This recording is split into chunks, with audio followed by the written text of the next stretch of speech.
Guys, how you all doing?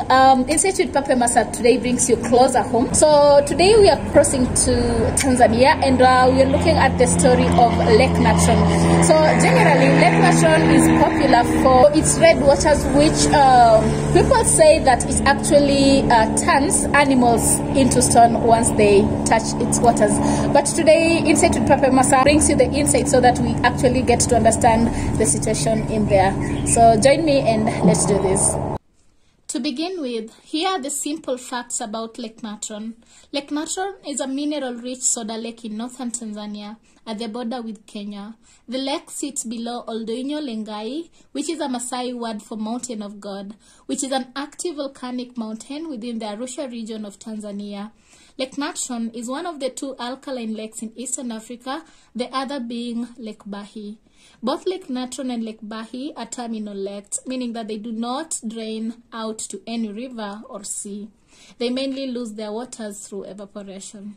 The two lakes are fed by hot springs and small rivers. The alkaline water in L.Natron has a pH as high as 10.5 and is so caustic that it burns the skin and eyes of animals not adapted to it. The alkalinity originates from the sodium carbonate and other minerals that infiltrate the lake from surrounding hills and the mountain Oldonyo Lengai. Photographer Nick Brandt captured haunting images of the lake and its dead in his work in a book he titled Across the Ravaged Land.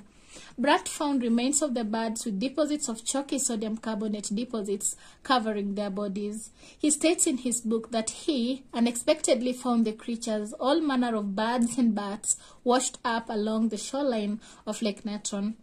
He continues to state that no one knows for certain exactly how they die, but the water has an extremely high soda and salt content, so high that it will strip the ink off my Kodak film boxes within a few seconds.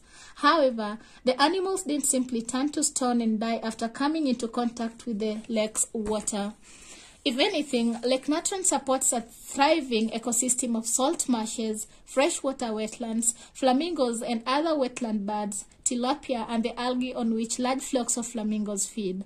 What actually happens is that the birds and animals get petrified.